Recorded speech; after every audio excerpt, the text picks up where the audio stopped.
Hey, hello.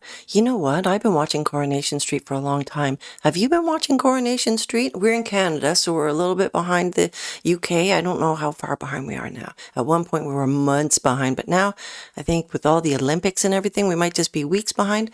But anyway, wouldn't it be fun to catch up on Corey? So this week, I want to talk about Coronation Street, Canadian Coronation Street. So this would be for the week ending in, what is it, May 22nd, May 23rd, or whatever it is, the third week in May, I think it is.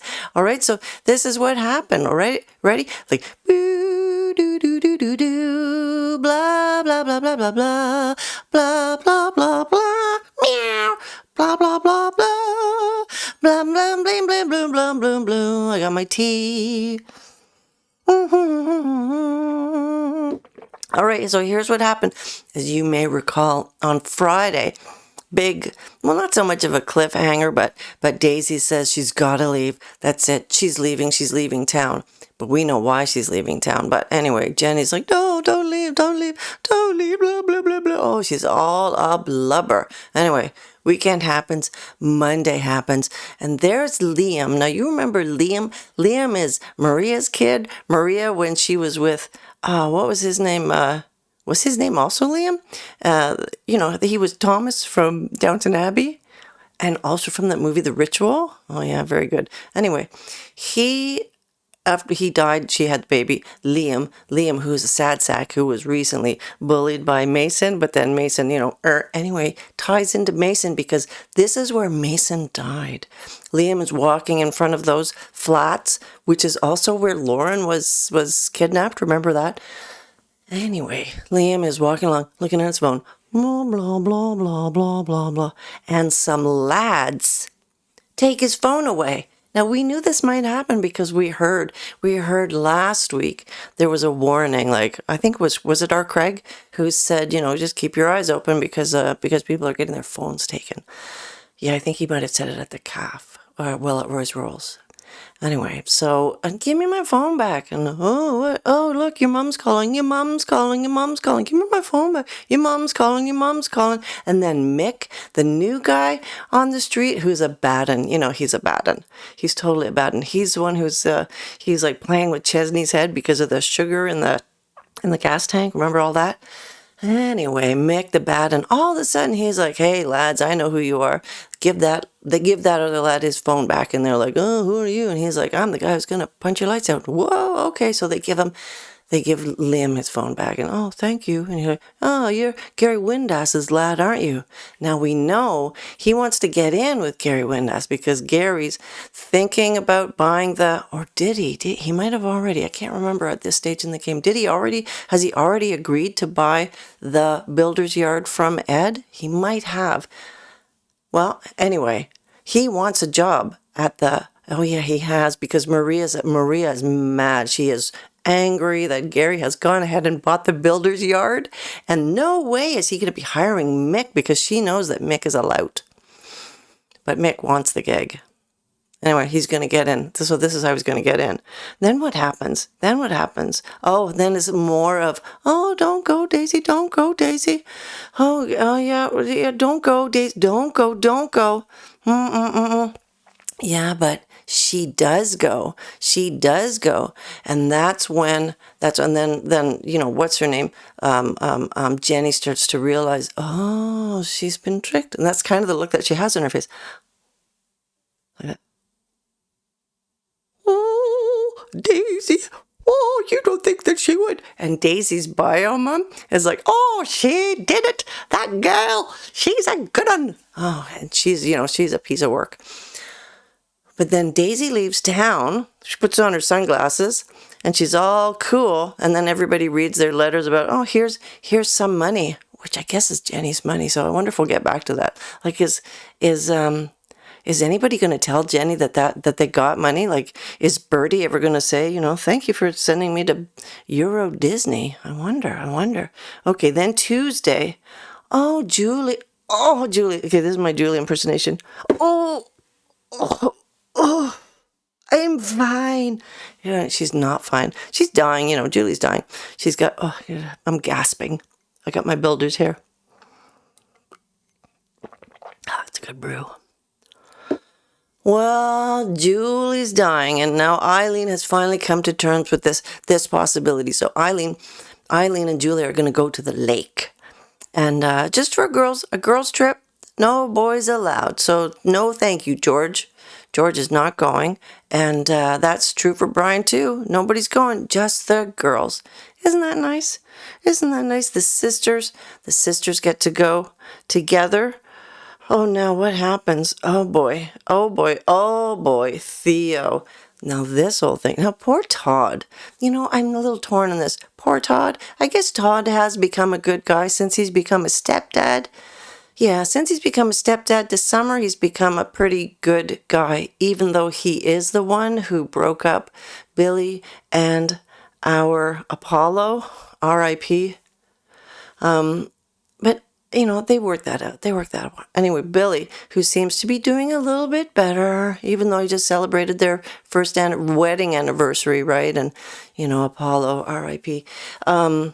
Anyway, he bumps into Theo, and Theo is sloshed, totally sloshed. He's the hunky builder who was having a fling with Todd, and then it turns out that Theo is married to what's her name, and has those two kids. What's his name and what's her name? Anyway, yeah, big deal in the closet. So his marriage has blown up, and now his life is ruined, and Todd, get away from me. I don't want to have anything to do with you. Oh, but I think I love you, and all of that. And Todd has just been moping around. Our Todd. Time for another little sip. Well, Theo, did I say? Yeah, he's on a piss up, I think they call it. And it's pretty early in the day. So Billy sees him. Billy, who's a man of God, and he knows pain when he sees it. And was it Ed? Was he with Ed? And Ed offers to help, and Billy's like, "No, it's okay. I'll take care of it." And they go to Roy's Rolls, where they have some cups of tea. Oh, good idea. Yeah, have another sip of tea. They have some tea, and Theo opens up and he starts talking about conversion therapy, which is barbaric. Todd comes by. "Thank you for calling me. I don't want to have you here." "Well, I'm here now." And anyway, but they get along. It's better. Theo seems to be, he's sobering up a bit, and he opens up about this conversion therapy because of his religious background, and yuck. Oh, and at the lake, the girls, oh yeah, Brian, oh, well, he'll go and get his fishing rod. No, it's just for the girls, and they get in I think Tim's taking them. Oh yeah, Tim, last minute. Oh yeah, because George isn't available to take him. George is so unreliable. That's the problem, apparently. I think George is a gem. Eileen is crazy for being critical of George. And Julie, why is she sticking her nose in? Anyway. Brian's going to get his rod, and no, it's just for the girls. And Tim, last minute, he has a vehicle from Streetcars, I guess from Streetcars, or was it his own personal vehicle? Probably Streetcars. Maybe Steve is probably on the switchboard. So Tim drives him to the lake, which is nice. They're nice. They're going to find a nice place there. Well, now, Jenny, back at the Rovers, she's having a few glasses of wine with the bottle right next. She's just talking about, oh, she doesn't care. It's over. She says, it's over. She says to Rita.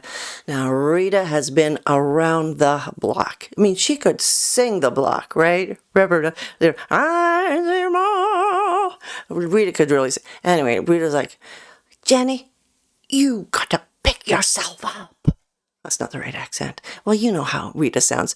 Rita, she's all 40s radio. Anyway, she convinces Jen. You gotta stop wallowing in self-pity. And Jenny's like, "Oh, but I want to be self-pity more." That's pretty good. I think it's a pretty good Jenny impersonation. Rita. Yeah. Anyway, I think, yeah, Rita said, something new will come up and we will survive, which is really, that's the battle cry of women on Coronation Street. Gotta be surviving. Okay, next day.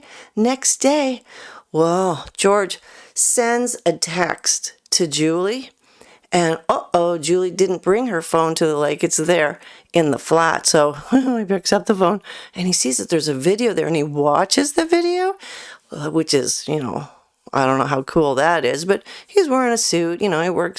He's a funeral director, so he's respectable. Maybe Julie does have a point about him. Anyway, he watches this video in which Julie explains to Eileen that you've got to do it for love. And if the passion's not there, you've got to find it. And basically she's saying, dump George. And George is watching it. Okay, here's my George impersonation as he's watching this video. But I think it's pretty good. Pretty good George impersonation. He's devastated, and the girls are at the lake and they're talking. Oh, you've always been I've always had a big gob. Oh, but you've always had a good heart. Or something like that. I can't remember what they said. But it was mostly talking about how Eileen has a big gob. And Julie was saying, no, but you got a good heart. And then,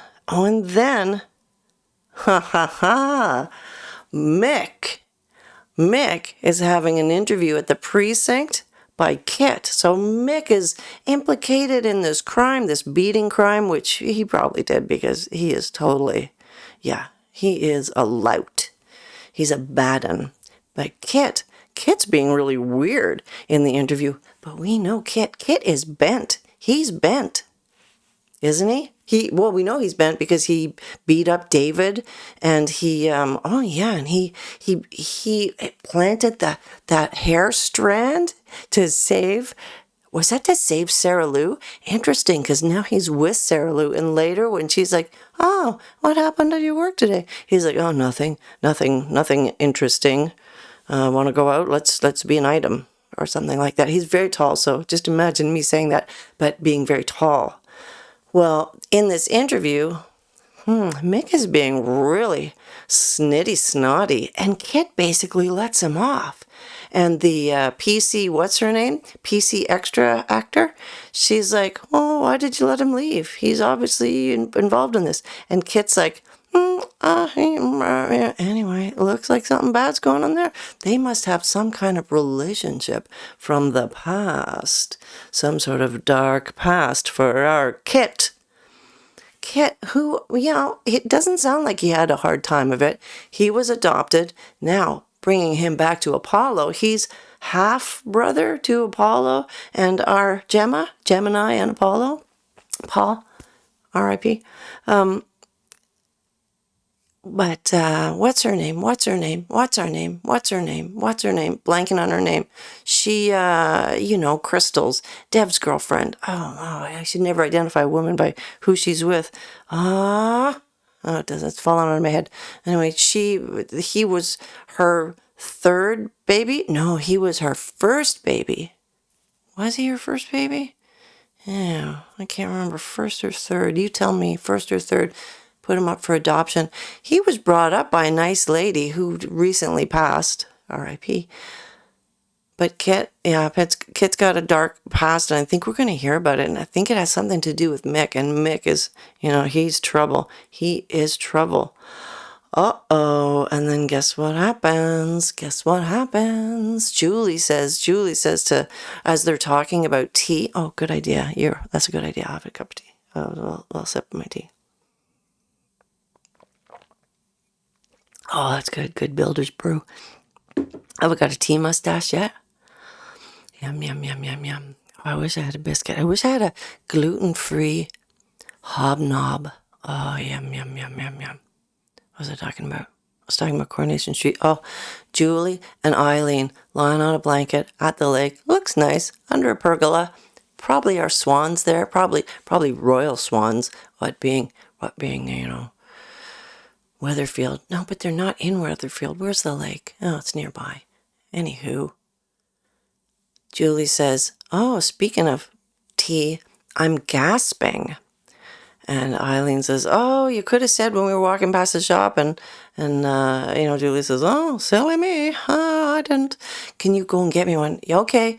3 sugars and double milk? Double sugar and triple milk? What is it? Really milky. She likes her tea really milky. So Eileen, I'll go and get it all. Oh, I'll go. That's my Eileen impersonation. Okay, this is my Eileen. Pretty good. I think that's pretty good. Off she goes. Off she goes.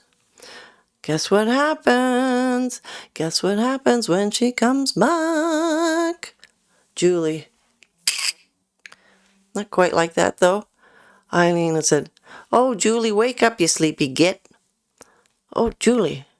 Julie? Julie. Oh, Julie. Oh.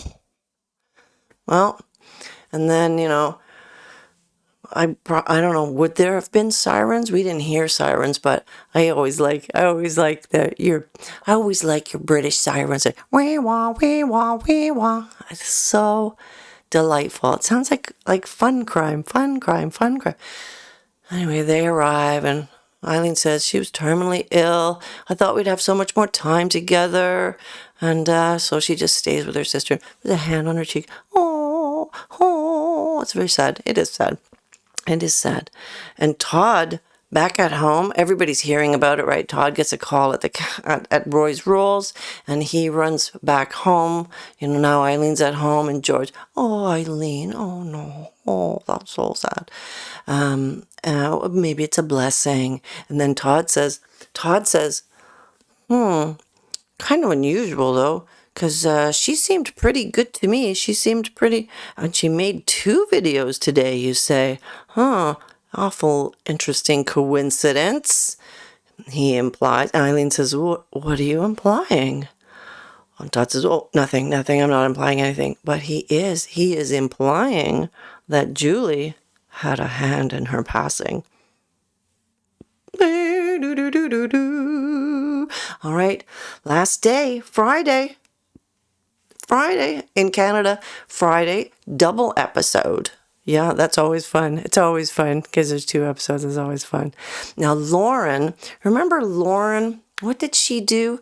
Oh, yeah, she jumped into the van, into Tracy's van, into Preston's Pedals van to help out, what's her name? Betsy, who had her arm in a sling, because she was faking she wasn't faking. She was faking that it wasn't getting better.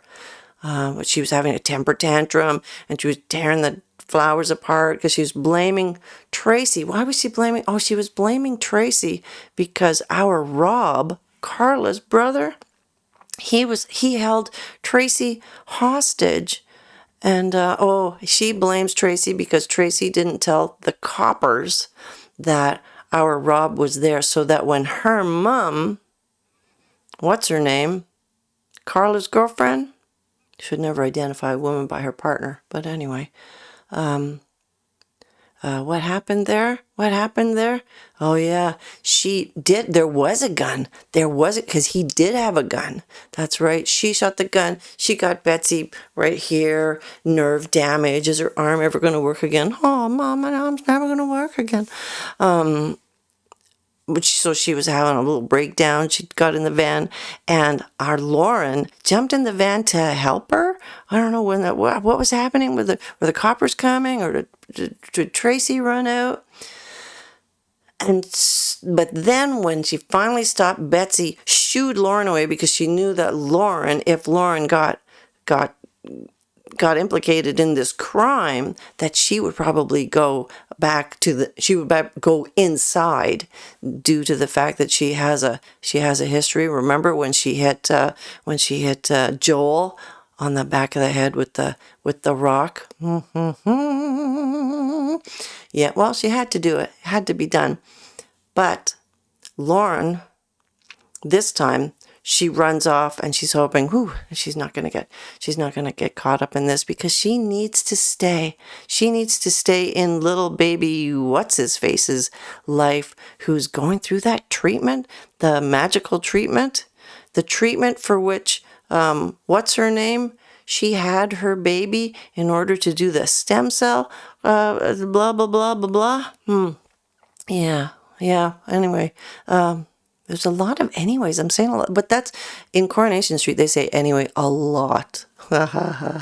No, they don't. No, Lauren, she keeps it. She has been getting these texts saying, "I know what you did. I saw you. I have pictures." And now she's being blackmailed. So she sets up a trap. She sets up a trap for her blackmailer.